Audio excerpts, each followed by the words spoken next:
painel super aguardado para a gente falar aqui com duas unanimidades aqui, autoridades do assunto, conhecem muito, né, da ANR. Antes de começar, eu sou a Tatiana Pimenta, eu sou CEO e fundadora da Vitude, eu sou uma mulher branca, de cabelos castanho escuros, o corte tem uma franjinha, eu estou usando um macacão azul marinho, estou com um celular com um cordãozinho vermelho pendurado aqui, que vai ser meu guia no roteiro, uma sandália vermelha, tenho 1,70 m de altura e estou acompanhada dessas duas pessoas incríveis aqui, que não estão só aqui hoje, mas que nos ajudaram ao longo dos últimos 5 meses aí construindo conteúdo por trilhas de webinars, eventos presenciais que a gente fez no nosso escritório para clientes, então eles estão há bastante tempo nos ajudando. Queria convidar a Ana para começar a se apresentar aqui e depois o Rodrigo. Bom dia, boa tarde, gente. Primeiro vou fazer minha audiodescrição para fins de inclusão, de acessibilidade. Espero que todo mundo adote essas práticas quando a gente for falar com o público, isso é bastante importante.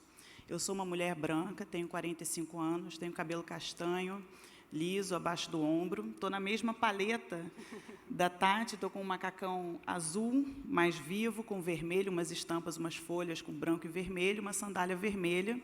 Uso óculos, estou com um batom cor-de-rosa e estou do lado esquerdo da Tatiana. E atrás de mim tem um painel, enfim, com a marca do evento, com os patrocinadores. E eu vou aproveitar também para agradecer pelo convite, Tati, e pela oportunidade, por todo o esforço. Eu sei como é difícil mobilizar as pessoas, e a oportunidade de estar aqui hoje, falando com mais de 1000 pessoas, sobre um tema tão importante, um tema que demanda ações efetivas para a gente poder transformar a realidade, é uma oportunidade única, né, da gente formar, da gente se aproximar, e tirar dúvidas e encontrar caminhos para fazer um trabalho bem feito. Porque quem está aqui é porque já veio aqui querendo fazer um trabalho bem feito e buscar resposta, está cheio de perguntas. E, antes da gente entrar também no nosso assunto, eu quero dizer que eu não tenho nenhuma expectativa de sanar todas as dúvidas de ninguém. Eu espero que vocês saiam com o dobro de perguntas e com perguntas mais qualificadas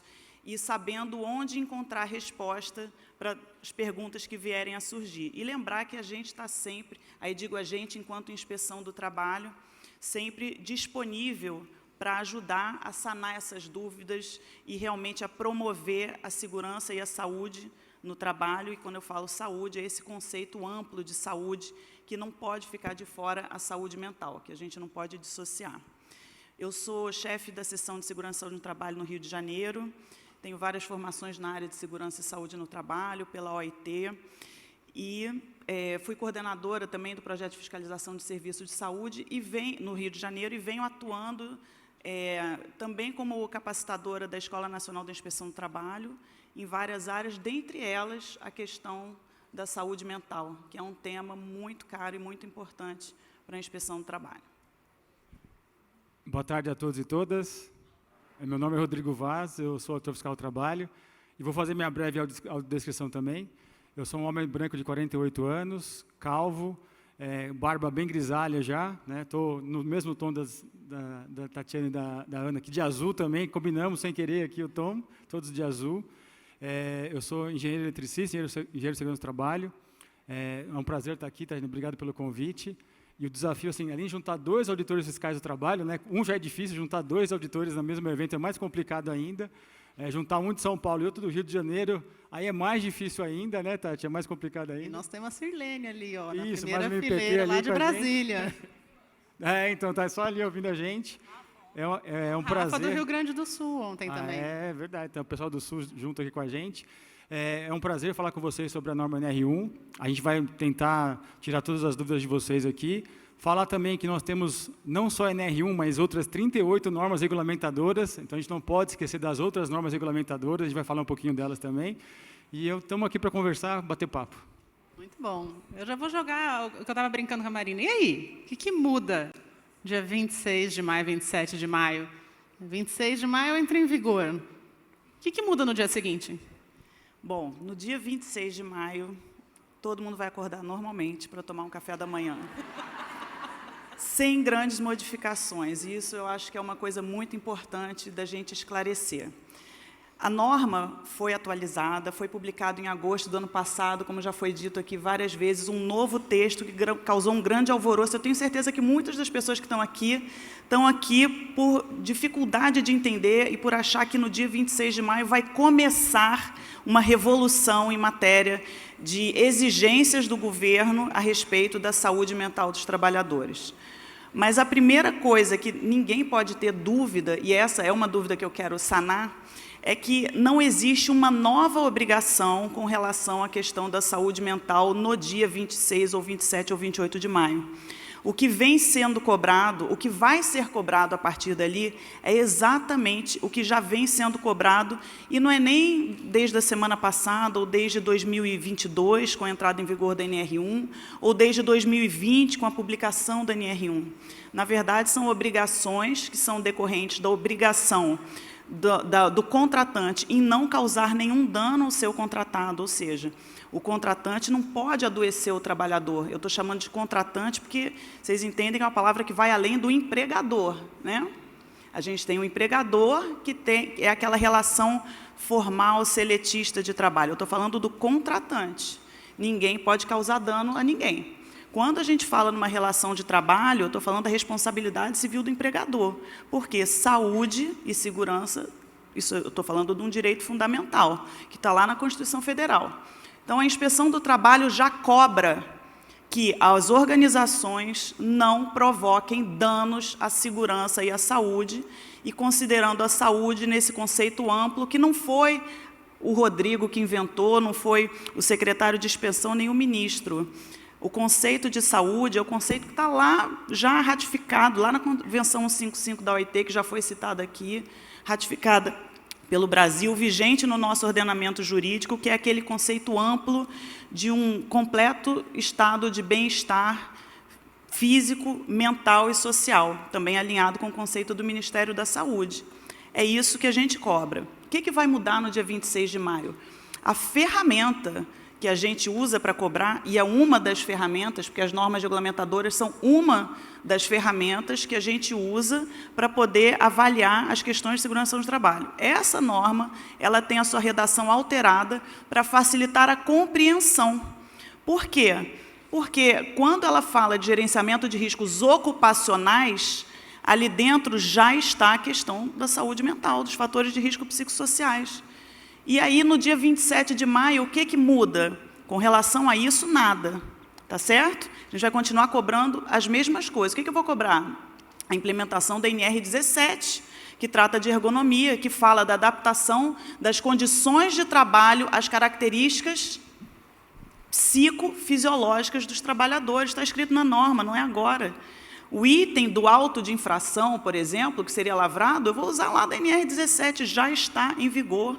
Já fizemos grandes operativos, atuamos com isso no dia a dia, implementação da NR17. E quais são os desafios hoje, semana que vem, a partir do dia 26 de maio?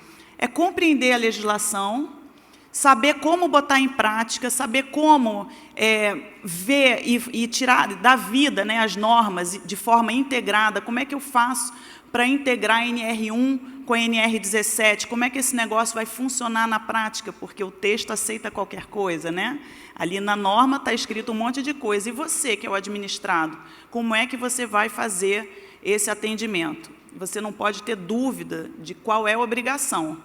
Tá? E o atendimento, a gente vai falar também sobre isso aqui, mas vai ter que ser de acordo com aquilo o que é exigido em cada situação real que você está atendendo. Mas com relação a isso, o que muda? Isso está claro?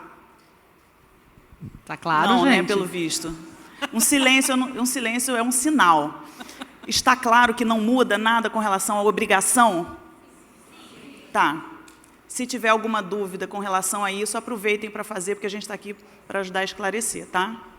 Rodrigo, aproveitando que a Ana trouxe aqui, acho que uma explicação bem clara, a obrigação não muda, o que mudou foi uma redação e que a gente vai passar a ser exigido ali de olhar mais atentamente, porque como a Sirlene também trouxe ontem, né? A gente precisou colocar isso porque ninguém estava olhando.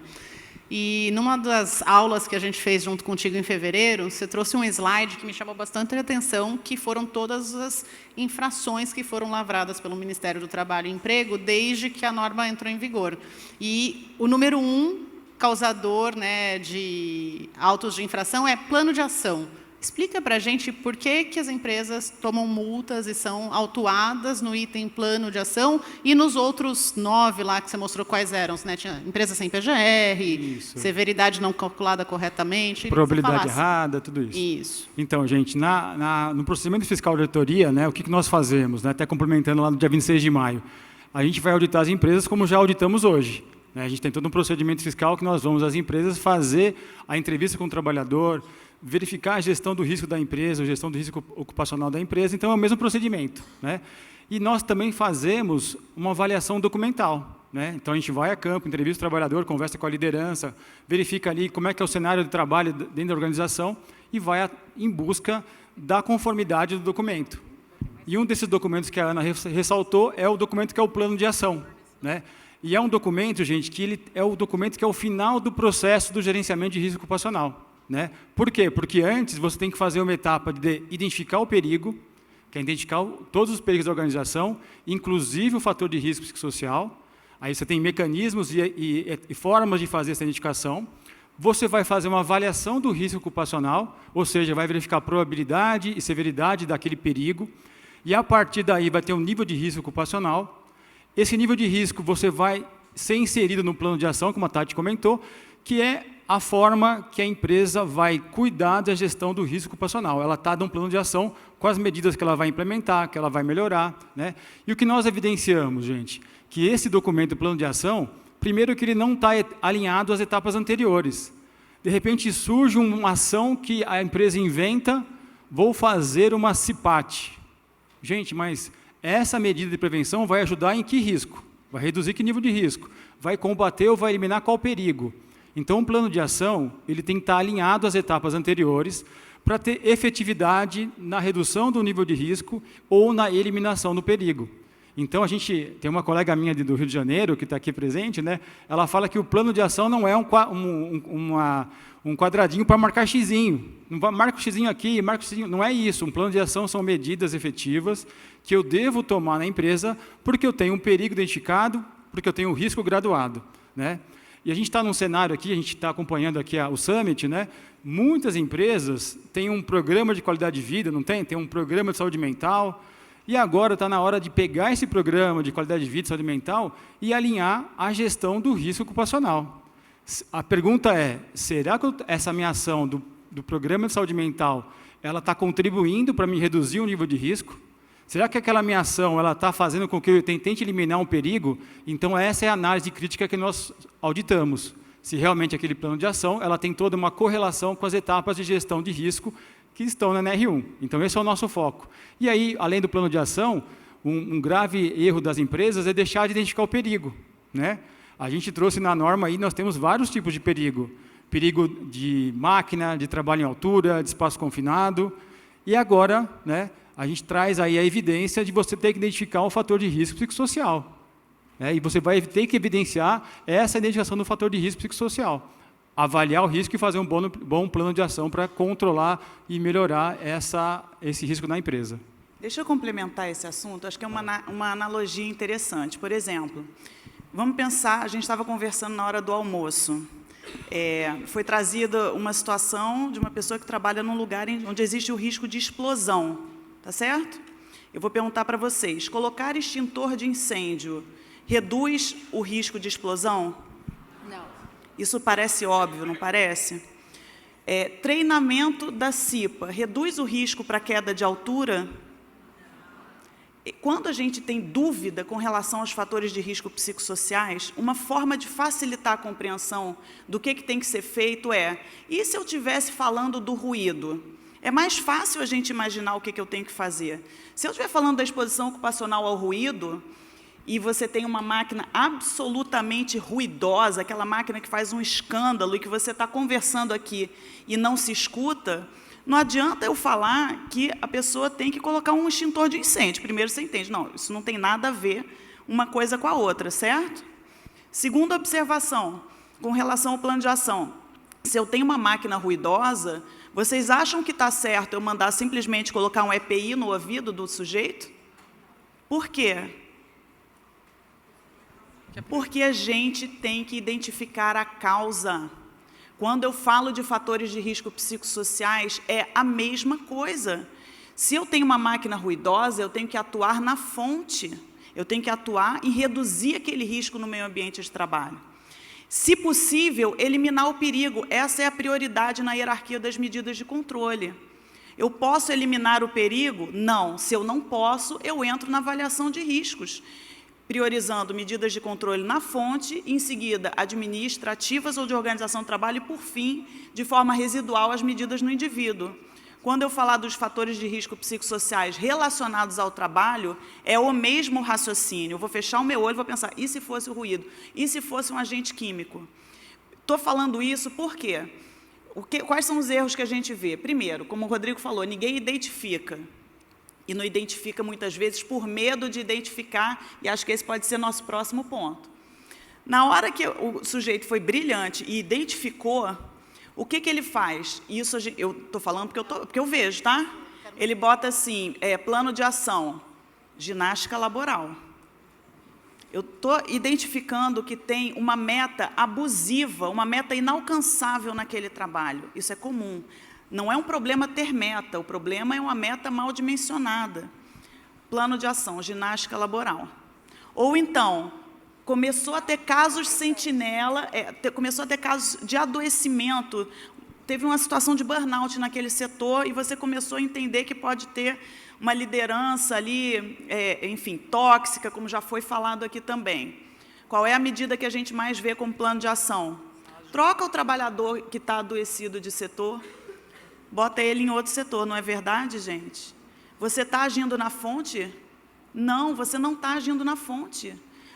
A gente não pode ter medo de identificar os perigos e de avaliar os riscos com toda a base de fundamentação técnico e científica que está aí, ó, desde os anos, sei lá quanto, 80, a gente já tem literatura para fundamentar a tomada de decisão. E o que é importante é entender que quando a gente enfrenta isso, quando a gente vai, mergulha, identifica e avalia, você tem uma segurança para aquela organização, para tomar decisões de forma fundamentada e estabelecer controles dentro de uma prioridade que está ali na norma te garantindo, olha, eu vou agir aqui primeiro e aqui depois. Por quê? Porque a norma falou, pela minha classificação de risco, que eu vou ter que fazer dessa forma. Ok, então facilita. Então, o gerenciamento de riscos ocupacionais é uma baita de uma ferramenta poderosa para que as empresas sejam capazes de fazer o trabalho bem feito. A gente tem que parar de lutar contra a NR1. A NR1 é uma ferramenta de gestão. E se eu estivesse falando para vocês que tem uma norma que te oferece uma ferramenta gratuita de gestão dos riscos financeiros, você não ia querer abraçar isso e falar que maravilha, vou fazer o que a norma está falando? Não ia fazer? É a mesma coisa, porque todas as áreas de gerenciamento de riscos nas organizações, elas têm que estar interligadas e isso tem relação com o sucesso dessa organização a longo prazo. Tá certo? Então, assim, as etapas do gerenciamento de riscos nos fatores de risco psicossociais são as mesmas dos outros fatores de risco. A identificação de perigos, a avaliação de riscos, vai acontecer do mesmo jeito como se fosse um agente ambiental, ou uma máquina, ou um acesso a um espaço confinado. E o plano de ação tem que ser construído de forma individualizada, com fundamentação técnica e científica e respeitando a classificação de risco. A mesma coisa dos outros, ou seja, qual é a novidade a partir do dia 26 de maio? De novo, nenhuma, porque isso tudo já está lá na legislação. Ana, acho que você trouxe um ponto que você já até provocou. Eu já abandonei o roteiro, tá? Vocês já viram que eu não estou olhando mais.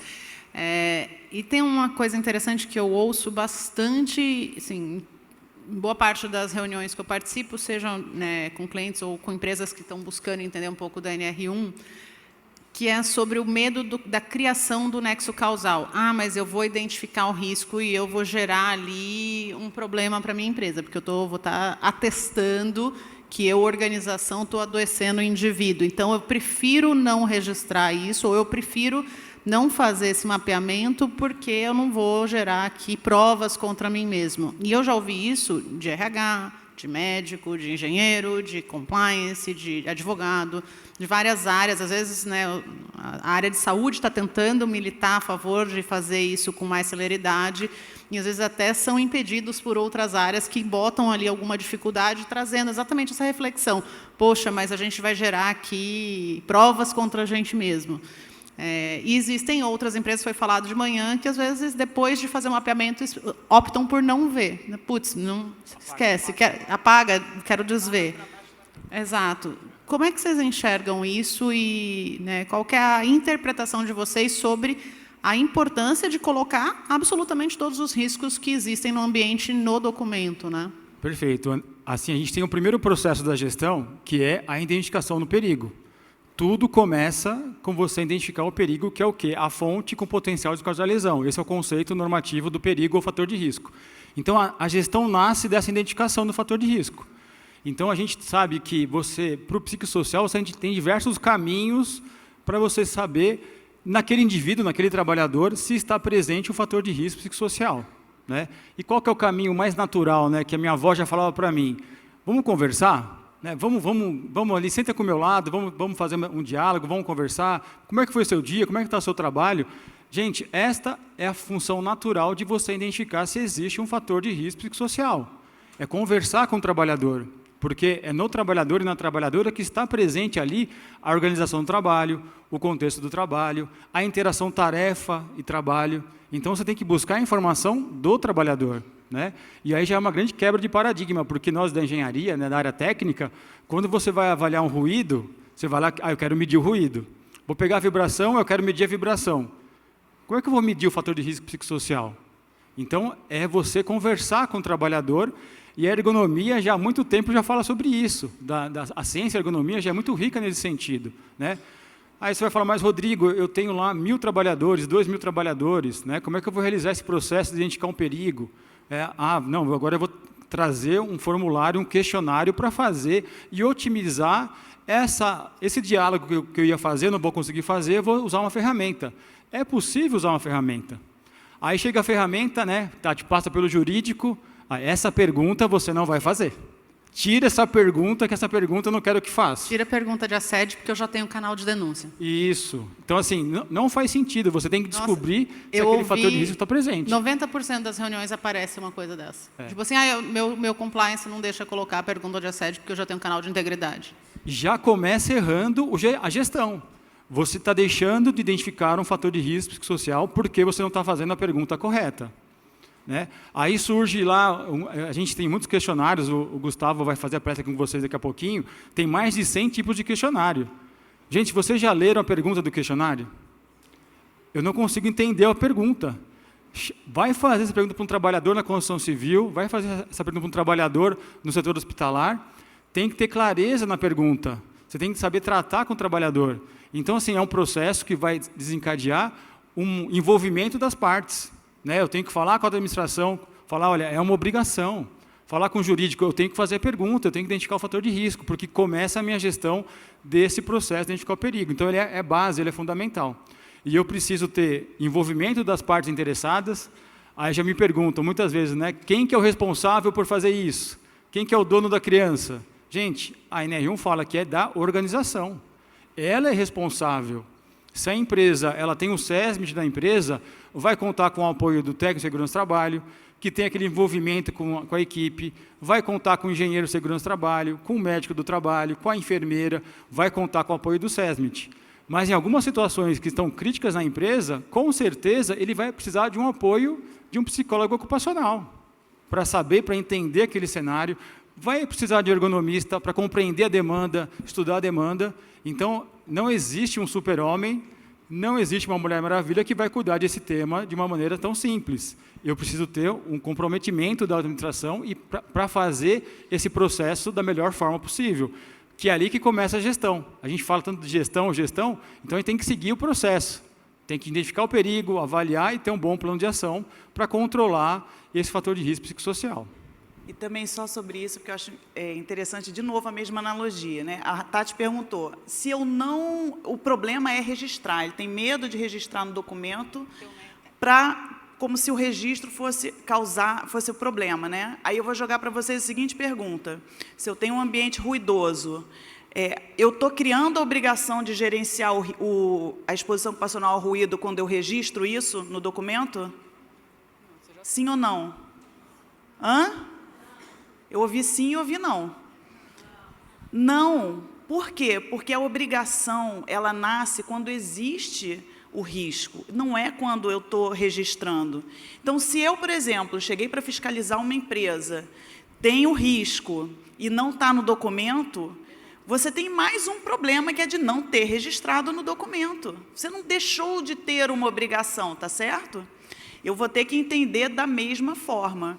E, como o Rodrigo está falando, se ele está falando, por exemplo, de um agente ambiental, o que eu vou ter que fazer? Se eu identifiquei um risco relacionado a um agente ambiental, eu já tenho que virar na minha cabeça a chave de que eu vou ter que integrar a NR1 com a NR9, que trata de avaliação das exposições ocupacionais aos agentes ambientais. Quando eu tiver, prestem atenção nisso, um fator de risco em ergonomia, e ergonomia não é cadeirologia, ergonomia trata de todas as dimensões do ser humano, não só a parte física, mas também a parte psíquica, cognitiva e organizacional. Eu vou fazer esta conexão entre a NR1 e a NR17, sem deixar de lado nunca, em momento nenhum desse processo, a saúde ocupacional, a medicina do trabalho, a NR7, que tem que estar também integrada nesse processo. A única receita de bolo que dá para a gente dar é essa.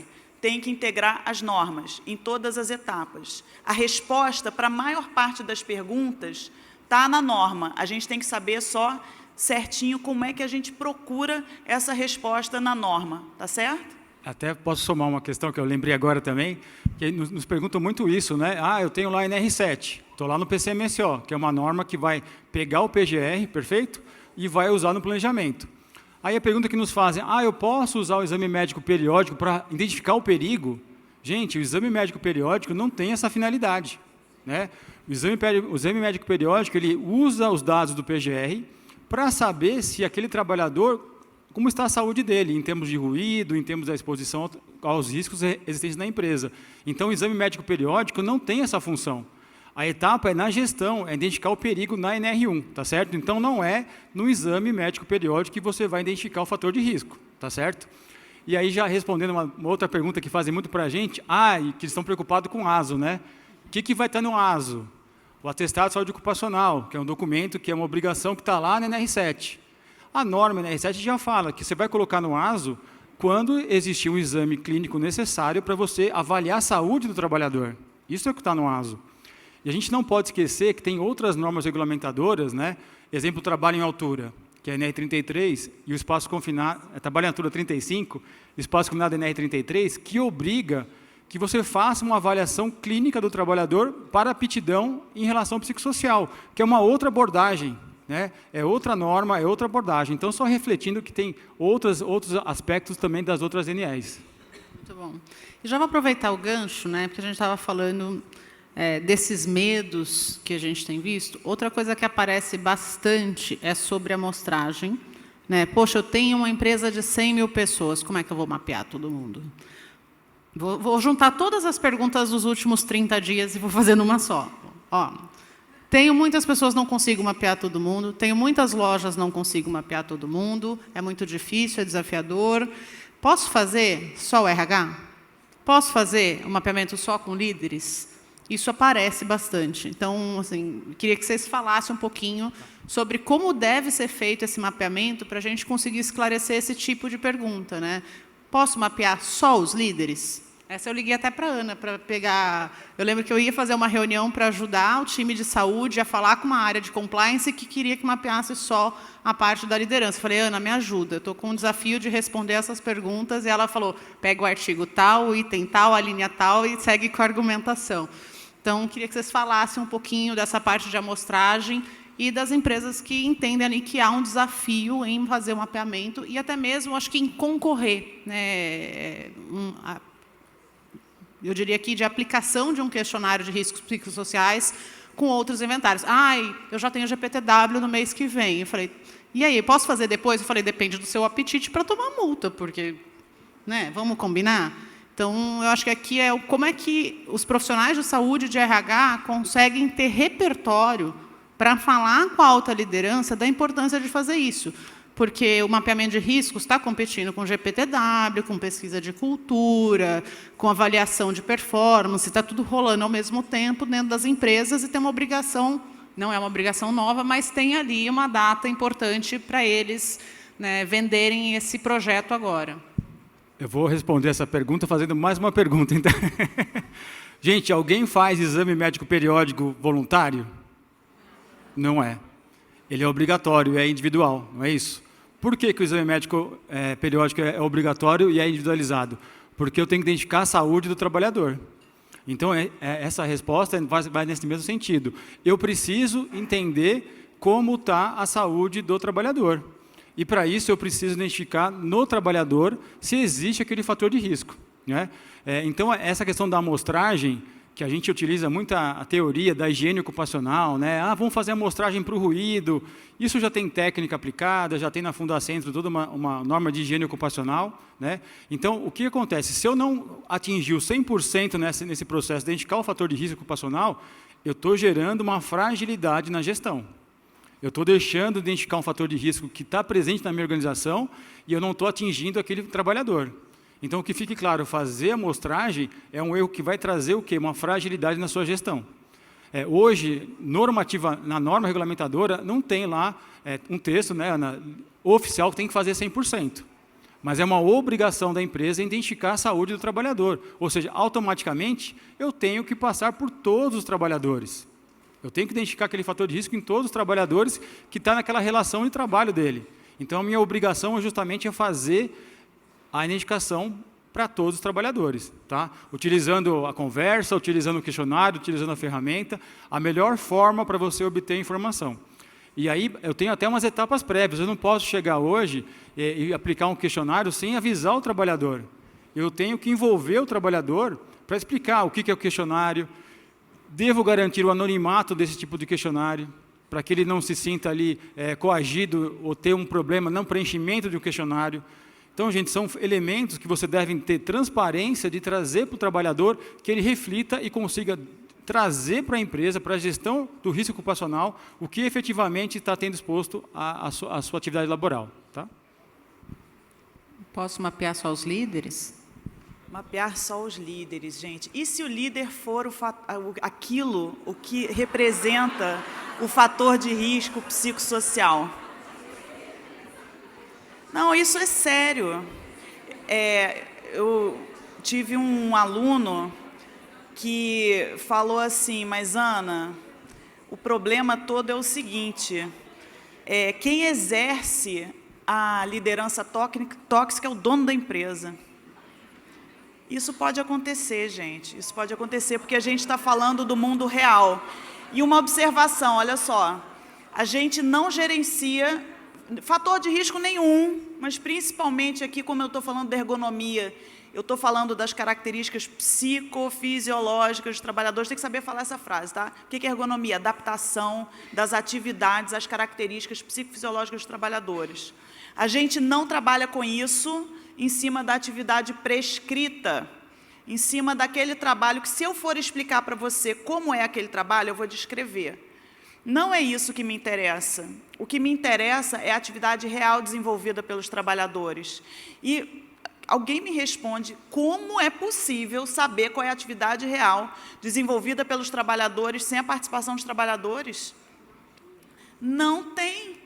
Você pode querer resolver e falar um monte de coisa dizendo que fez. Olha, coisa que mais acontece, a gente chega na empresa para tratar de saúde mental e já vem alguém com um sorriso no rosto maravilhoso falando, olha, nós temos aqui um programa de qualidade de vida, nós temos isso aqui, aquilo outro, nossa nota é A, espetáculo. Aí eu vou lá conversar com o trabalhador e vejo o estado de sofrimento. Eu pego os afastamentos, a relação de afastamentos e vejo aquela galera toda lá com CID-M, CID-F. pipocando, piscando, é só não notificar que não dá problema também, não é? Então, o que é a questão, né? A gente tem que parar de querer dar jeitinho nas empresas para não ver o problema.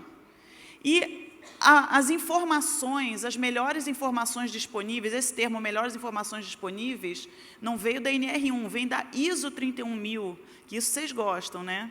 Certificação ISO, é lindo, é chique, maravilhoso. Ela fala, você precisa das melhores informações disponíveis, 45.001, 45.003, melhores informações disponíveis.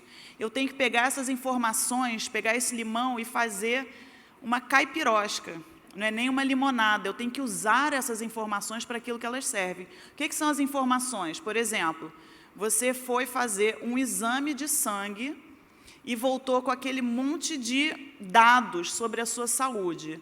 Se você puser no bolso aqueles exames, nunca vão ser tomadas medidas pelo médico que está acompanhando a sua saúde para saber se você está bem, se está mal. Não adianta fazer o exame, eu tenho que ter as informações e usar essas informações para poder cuidar da minha saúde. E aqui é a mesma coisa. E não fazer o exame de sangue também não te protege de adoecer. A gente às vezes faz isso, é melhor nem fazer exame para não saber o que eu tenho, né? Quem procura acha, não é isso? Mas a gente tem que fugir dessas pegadinhas, né? Fugir desses problemas. Eu tenho que correr atrás da informação querendo saber, não é correr atrás da informação pro forma, correr atrás da informação querendo saber. Da mesma forma, se eu quiser uma informação sobre o meu fígado, não é o mesmo exame que se eu quiser informação sobre o meu rim, aqui é a mesma coisa.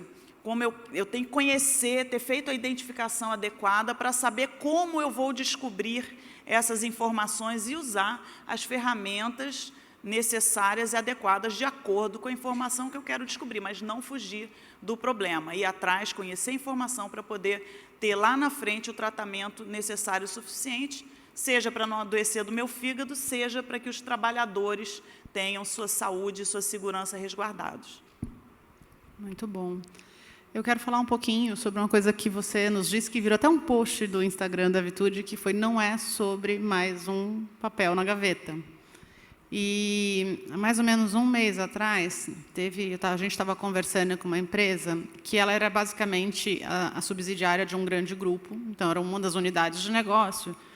E, basicamente, a gente estava ali tentando, eles estavam num projeto para capacitar os líderes, e a gente fez a pergunta durante a reunião, do tipo, mas e a NR1, como é que vocês estão fazendo? Vocês já pensaram em mapear? Quais são os desafios? E a empresa falou, não, já está tudo certo, já está mapeado. Falei, como é que vocês fizeram? Com quem vocês fizeram? Não, a holding mandou o PGR atualizado para cá. Aí eu achei estranho, falei assim, mas como assim vocês receberam um PGR atualizado? Como é que ficou isso? Não, recebemos um documento, está tudo certo. Eu falei, alguém fez algum inventário com vocês? Não. Apareceu alguém aí na unidade fazendo entrevista com os colaboradores? Não.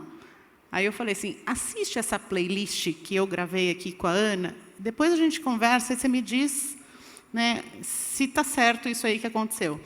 E foi interessante porque a própria empresa e as pessoas que estavam à frente não tinham clareza de que não era para receber um documento, guardar na gaveta e esperar um auditor ir lá.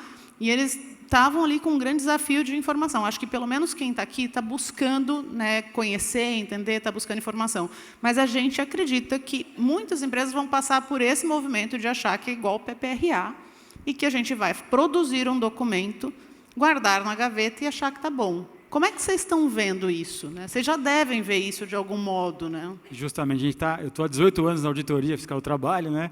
Então a gente observa que há muita preocupação na produção de documentos, né? E a gente tem um histórico de 28 anos de um programa de prevenção de riscos ambientais. Vocês lembram do PPRA? O PPRA era um documento que avaliava físico, químico e biológico e, literalmente, era um documento que ficava na gaveta. Era um programa para a gaveta. Era um programa que, chegou o fiscal, tira o PPRA da gaveta, mostra para o fiscal, né? O que nós trouxemos na NR1 é totalmente contrário. Você precisa ter práticas de gerenciamento para você, a partir da prática, a partir do seu dia a dia de processo de gestão, você vai gerar evidência documental que vai construir o seu PGR. Né? Então, a primeira mudança é essa, é você ter noção que o PGR é apenas uma evidência documental da sua gestão do risco ocupacional. E tem um erro muito grave que as empresas querem ter o PGR e não querem ter a gestão. Eu quero ter só um documento. Gente, isso na auditoria é muito nítido, né? Nós auditamos a gestão da empresa, nós checamos a gestão com outras documentações da empresa, a NR17, a NR12, e a gente faz toda a auditoria da integração normativa. Então, a produção de documentos, que era uma prática muito comum, até da lição previdenciária, né? Tem LTCAT, tem PPP, tem uma sopa de letrinhas de documentos aí dos mais variados, né? Mas o que nós estamos buscando na auditoria é efetivamente a prática de gestão do risco ocupacional na organização. Como é que ela faz a sua ação de controle, se ela tem um indicador de melhoria de desempenho e segurança do trabalho, porque a qualidade do produto, a qualidade do serviço prestado, isso aí a empresa faz com propriedade, porque ela existe para isso. E a gente tem que entender que o trabalhador está inserido nesse processo e eu tenho que ter indicadores de segurança e saúde do trabalho, indicadores proativos para isso, né? E a documentação, muitas vezes, ela só está refletindo ali o copia e cola da norma, né? Então, a gente pegou na auditoria a documentação que era um PPRA, trocou a capa, virou um PGR, gente, só para vocês terem uma ideia do nível aí de preocupação. Né? Então, e às vezes nem consertou dentro, né? Nem consertou, justamente colocou prazo ainda, tem validade, né, do PGR, tudo isso. Então, a gente, na auditoria, a documentação é apenas uma evidência do gerenciamento de risco ocupacional que eu faço na organização. Basicamente é isso. Então, não pense que eu vou produzir um documento, eu estou atendendo a NR1. Então, vocês estarão redondamente enganados. Eu tenho que ter a gestão do risco ocupacional e, a partir daí, eu tenho uma evidência documental no PGR. Aí, muito me assusta, né, Tati, falar que não fez perigo, não avaliou o risco, fez um plano de ação copiado do ano passado. Gente, isso efetivamente não tem gerenciamento de risco ocupacional. E aí, por isso mesmo, né, existe uma forma assim, bem pejorativa de falar dos documentos de SST, porque a legislação de SST só traz custo, não é isso? Por quê? Porque pensa-se em fabricar documentos gera custo. Mas a gente tem que entender que segurança e saúde no trabalho não é sobre documentos, é foco nos processos e na transformação do meio ambiente de trabalho. Por isso que SST não é um custo propriamente dito, é um investimento em matéria de sucesso das organizações. E se o documento ele reflete os processos, aí vai só uma observação, o Rodrigo já falou, mas, gente, PGR não tem validade. A validade do PGR é hoje, enquanto hoje estiver refletindo os processos atuais. Tira aquele negócio que está lá na primeira página do PGR da maior parte de vocês. Tira, validade. Não, é assim, data de atualização. Data de atualização, ok. Só que tem um item muito importante, que é o item 15446, só anota aí, que fala todas as condições, as situações em que é exigido da organização que se reavalie os riscos. Se eu vou reavaliar o risco, eu tenho que fazer o que depois? Rever o plano de ação. É um processo cíclico, iterativo e de melhoria de desempenho. Então, não tem validade, a validade é sempre enquanto o documento estiver atualizado. Eu vim desde ontem de manhã, no meu caderninho, fazendo 1 milhão de anotações, e eu espero que vocês tenham a oportunidade de fazer isso também, de várias deixas e vários insights que foram ditos aqui em diversos momentos. Estou enchendo aqui o meu caderninho. E façam essas anotações também, porque a ideia não é que entre por um ouvido e saia no banho de noite, né? A gente tem que reter essas informações para fazer diferente quando sair daqui, tá bom? É só reforçar só mais um item que eu esqueci aqui, Tati, que a questão, a gente fala muito do NR1, PGR, mas a gente esquece de outra norma super importante, que é a 17, a ergonomia. A gente precisa falar da ergonomia, né? É na norma regulamentadora 17 que a ciência da ergonomia apresenta os seus processos, que está lá, a avaliação ergonômica preliminar, que é uma avaliação que é obrigatória da ergonomia, que eu preciso fazer também. E aí, se eu vou complementar, eu preciso fazer uma análise ergonômica do trabalho e uma ET. Então, é todo um rol normativo, né? A gente fala muito do NR1, do PGR, mas eu não posso esquecer das outras normas regulamentadoras. E a NR17, nesse cenário psicossocial, ela é base, ela é fundamental que você também atenda a NR17. Então, tem ali processos que eu devo atender também.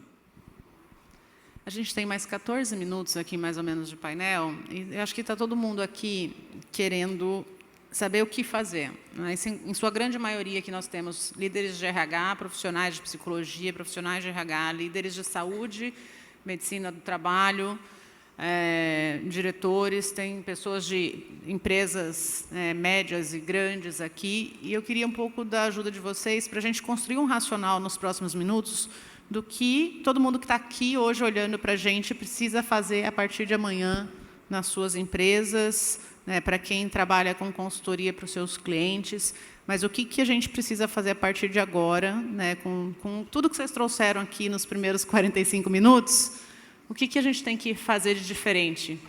E quais são os maiores erros que vocês têm encontrado durante as visitas de vocês? Nossa, vamos do começo, então. O que a gente tem que fazer? A gente tem que profissionalizar a abordagem sobre a saúde mental. E não achar que saúde mental é uma coisa assim, meio daquilo que eu acordei achando. Da mesma forma como, de novo, olha a terceira vez que eu vou falar, em 1 hora. Se eu tiver uma dúvida com relação a uma avaliação de ruído, eu vou buscar resposta na normatização e na literatura técnica. Quando eu falar de saúde mental, não pode ser diferente. Qualquer coisa que eu faça, qualquer coisa que eu escreva e qualquer decisão que eu tenha tomado, tem que ter uma fundamentação técnico e científica. Saúde mental não é diferente. Isso significa que eu preciso ter um psicólogo em todas as empresas? Não, claro que não. Assim como eu não tenho que ter um higienista ocupacional em todas as empresas. Eu tenho que ter uma tomada de decisão com fundamentação técnica. Se, a partir de uma avaliação preliminar, que o Rodrigo falou, eu não tenho elementos suficientes para tomar uma decisão fundamentada, o que eu vou fazer? Vou aprofundar o estudo e vou desenvolver uma análise ergonômica do trabalho. Eu inventei isso agora da minha cabeça? Não, isso está escrito na NR17. E o que eu tenho que fazer? É não ter medo de atender às normas da forma como elas estão dispostas. A resposta para todas as perguntas, ela vai estar na norma, mas ela não está mastigada. Tem se dito e perguntado muito, qual é a melhor ferramenta? A norma tinha que dizer qual é a melhor ferramenta. E eu vou falar para vocês, a norma fala qual é a ferramenta para fazer avaliação de agentes biológicos? Não está lá. E por que não tem ninguém xingando se não está lá? Não está, por quê? Porque existe um naipe enorme de possibilidades e, muitas vezes, se você não comprovar que fixar a ferramenta traz benefício, e muitas vezes pode trazer malefício, até porque a ferramenta de gestão não está fixada na NR1, a maior parte de vocês deve estar usando matrizes de severidade e probabilidade, mas isso não é obrigatório. Por quê? Porque em determinados processos pode ter outra ferramenta melhor. E eu vou te obrigar a usar uma ferramenta que não é mais adaptada para o seu processo.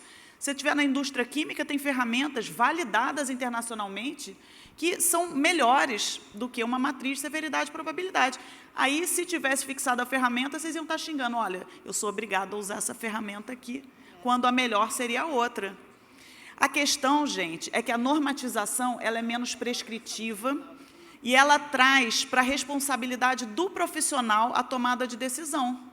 E isso é muito bom, porque isso valoriza o profissional que toma a decisão. Aquele profissional que fazia o PPRA de gaveta, o pacotão SST de R$200, ele não tem mais espaço, ele não tinha, já não tinha que existir. A gente combate isso. Mas aquele cara não é o tomador de decisão qualificado. A gente tem que entender que precisa de tomadores de decisão qualificado, entender que gestão é boa para as empresas e que você não toma uma gestão financeira a partir do que eu acho que esse investimento aqui é melhor do que o outro. Não, você vai pesquisar, não vai? Se você não tem elementos suficientes, você não vai procurar um profissional para te orientar, um contador, uma coisa assim? E para a saúde, segurança e saúde é a mesma coisa, e para a saúde mental não seria diferente.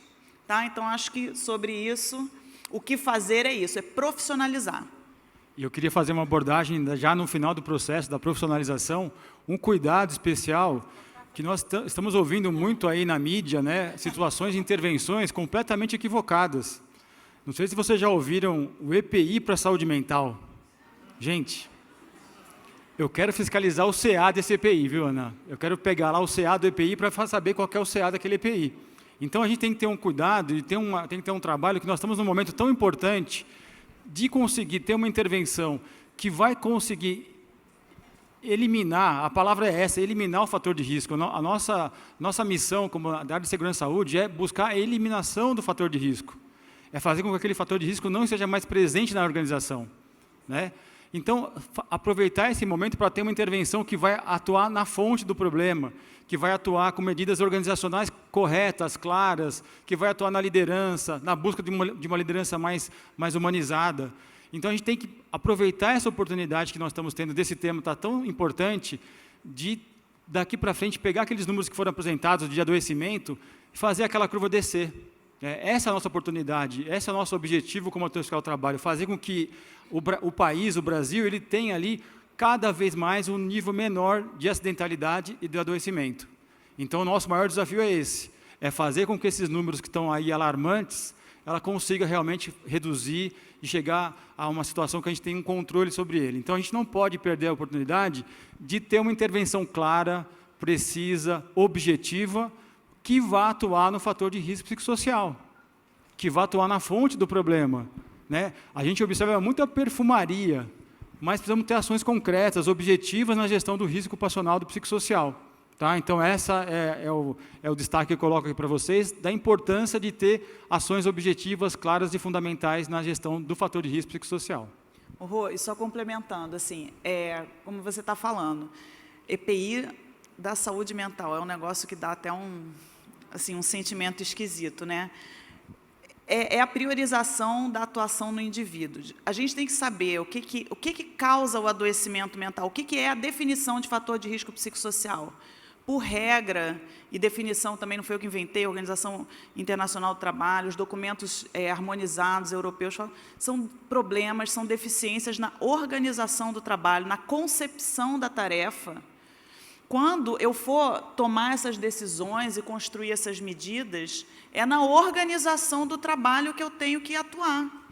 É claro que eu também tenho que ter as outras etapas, e na hora em que a minha prevenção primária falhou, prevenção primária é o quê? É tornar aquele ambiente seguro e saudável. Falhou, e pode falhar, mesmo existindo gerenciamento, pode ter falhas ali. Aí sim eu vou para a prevenção secundária ali no PCMSO, e lá na frente eu vou ter que tratar um indivíduo. Claro, isso aí faz parte do processo, mas eu não posso me furtar de identificar os fatores causais, aqueles aspectos relacionados à organização do trabalho, e botar ali a faca na ferida, encontrar e propor um plano de ação que não seja ginástica laboral, porque a ginástica laboral não atua na organização do trabalho.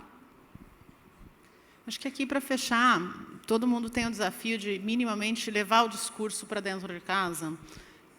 E o que eu vejo, né, pelo menos no convívio que eu tenho semanalmente com as empresas, a gente tem líderes de RH e líderes de saúde e segurança muito engajados com o tema.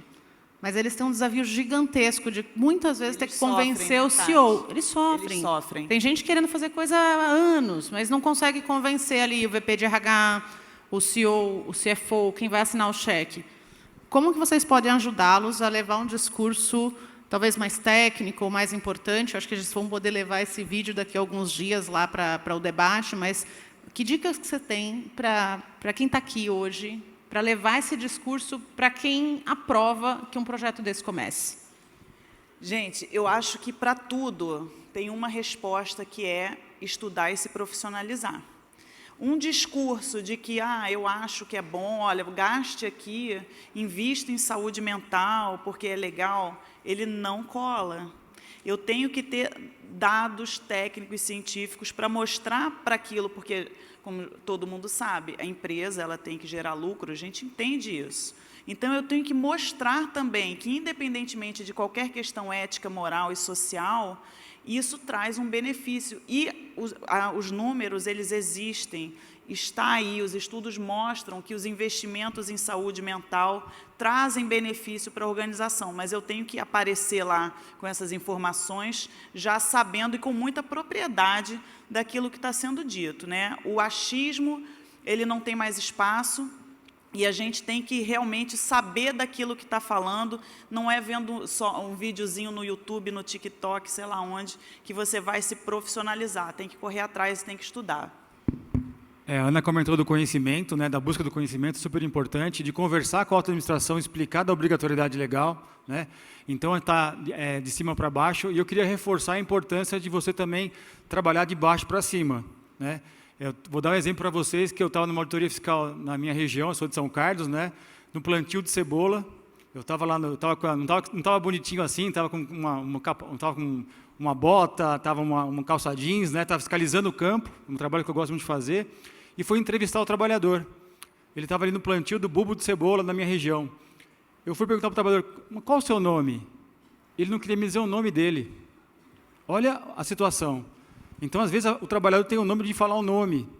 Então, se ele não fala o nome, será que ele vai falar para você o que realmente está no mundo do trabalho dele?